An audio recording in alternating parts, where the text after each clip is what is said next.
Hello children. Today I am going to start with the 12th standard topic, that is surface chemistry, a part of physical chemistry, and it is a very simple topic. So we will start with the simple to the higher part of chemistry. So surface chemistry is the chemistry which deals with the phenomenon which are taking only on the surface and interfaces. So let us see what is surface chemistry. Surface chemistry is divided into three parts. The first part deals with adsorption, second part deals with catalysis, and third part deals with colloids. Today I am going to discuss only on adsorption concept. So before going to the adsorption concept, let me tell some difference between absorption and adsorption. So from the spelling you can make out there is a difference of B and D. But that is not the scientific difference. Actual difference is absorption is a process where the particles accumulate on the surface as well as inside the matter also. Whereas adsorption is the process where the particles accumulate only on the surface and interfaces. Absorption is non-selective. It is purely non-selective. Whereas adsorption is highly selective. It is highly selective. Absorption may or may not be exothermic. May not be exothermic. But whereas adsorption is always exothermic. Always exothermic. Then what is meant by exothermic process? Exothermic process is the process where heat is liberated out. A simple example, if I hold my palm, one palm tightly and keep another palm over it, I can feel the heat. You can also do and see it. So any process in which heat is given out or evolved out is called as an exothermic process. Now we don't have anything to do with absorption, but our main concentration will be on adsorption. So when going deep into adsorption, we have to see some four terminologies. The first terminology is absorption, then adsorbent, adsorbate, and desorption. So what is meant by absorption? It is the process where absorption and adsorption takes place simultaneously. So again I repeat, the process or the phenomenon in which absorption and adsorption takes place simultaneously is called as absorption. Then what is meant by adsorbent and adsorbate? Now, if I take a surface on which the molecular species are going to deposit, the surface is called as adsorbent. The surface on which the molecular species are going to bind is called as adsorbent, and the molecular species which are going to bind on the surface is called as adsorbate. Again I repeat, the molecular species which are going to bind on the surface is called as adsorbate. So with a very simple example I will explain you. Suppose you are sitting on a bench and desk is there over you. Then the dust particles accumulate on the surface of the desk. The desk surface can be related with adsorbent, whereas the dust particles can be related with adsorbate. Okay, then going to the last terminology, what is called as desorption. It is the process by which The adsorbent separate out from the surface called as adsorbent. Again I repeat, the process in which the adsorbent separate out from the adsorbent is called as desorption. With a simple activity, let me again explain the difference between absorption and adsorption. I take some cotton piece and dip inside colored water. You keep it for some time. You can see that the water will be accumulated on the surface as well as it is going to go deep inside. I can squeeze and show you. The colored water has gone inside too. This process is called as absorption. But when I dip a chalk piece inside the same colored water and take it out, you can see only the chalk colored has accumulated on the surface. That can be proven. If I break it and show you, the inside of the chalk piece is going to be white. Only the outer circle is colored. This is called as adsorption. But if I dip the same chalk piece for longer time, water will enter inside and the color will accumulate only on the outside. That phenomenon we call it as absorption. Now the second part of adsorption. What is the mechanism of adsorption? Or what are the mechanisms of adsorption?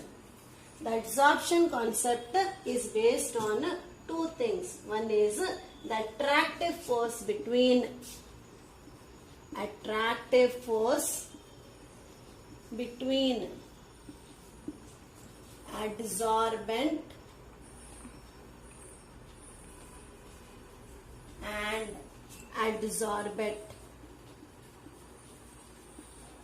The first concept is there is a specific attractive force between adsorbent and adsorbent. Then only the adsorption takes place. Second part is thermodynamical factor.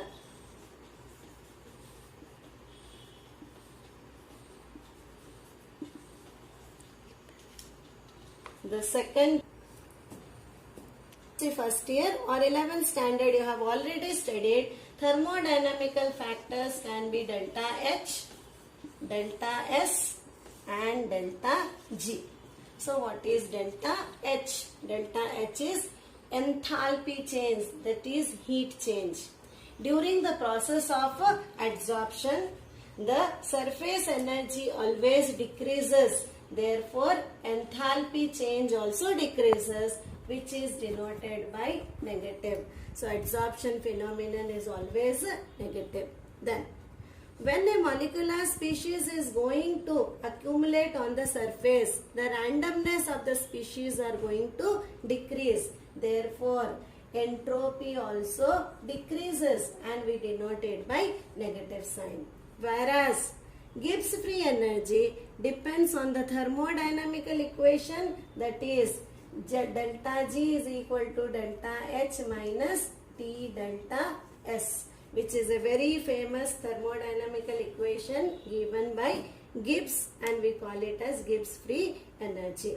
Gibbs free energy depends on this equation. So when in the condition when delta H is less than T delta S, delta G is going to be negative. But when delta H is more than T delta S, delta G is going to be positive. And the third condition, when delta H is equal to T delta S, delta G is going to be 0 and the adsorption process is said to be at equilibrium. So I will repeat this concept again. Phenomenon mainly depends on the attractive force between adsorbent and the adsorbent. And the second factors are thermodynamical factors. In thermodynamical factors, enthalpy change is always negative because the surface energy always decreases during the process of adsorption. whereas the randomness of the molecular species decreases when there is some accumulation of the particle on the surface. Therefore, entropy change also becomes negative. But delta G, that is Gibbs free energy, depends on Gibbs equation, which is delta G is equal to delta H minus T delta S. So when delta H is smaller than T delta S, Gibbs free energy is negative. That is, Gibbs free energy decreases. When delta H is greater than T delta S, Gibbs free energy increases. But when delta H is equal to T delta S, delta G is always equal to 0. That means the phenomenon of adsorption is at equilibrium. Now the third part of adsorption concept. Now we will see what are the practical applications of adsorption concept. Applications of adsorption. So, we are going to see about applications of adsorption. Applications of adsorption. What are the various applications of adsorption concept? The first very important or daily life adsorption is, it is used in gas mask. Adsorption concept is used in gas mask. Activated charcoal powder is taken in the gas mask. Activated charcoal powder is taken in the gas mask, which adsorb poisonous gases like carbon monoxide. A very another important daily use of adsorption is, it is used to decolorize sugar. The original sugar is obtained from jaggery, which we call it as गुड़. मालूम होगा उस गुड़ को जब बहुत heat करते हैं, शुगर क्रिस्टल्स बनता है. The color of sugar is brown in color. When animal charcoal is added to this brown sugar, animal charcoal is added to brown sugar, the sugar crystals become crystalline white. The third use of adsorption concept is, it is used in chromatography. So chromatography in 11th you have studied. It is a process where the coloring pigments are separated in two phases.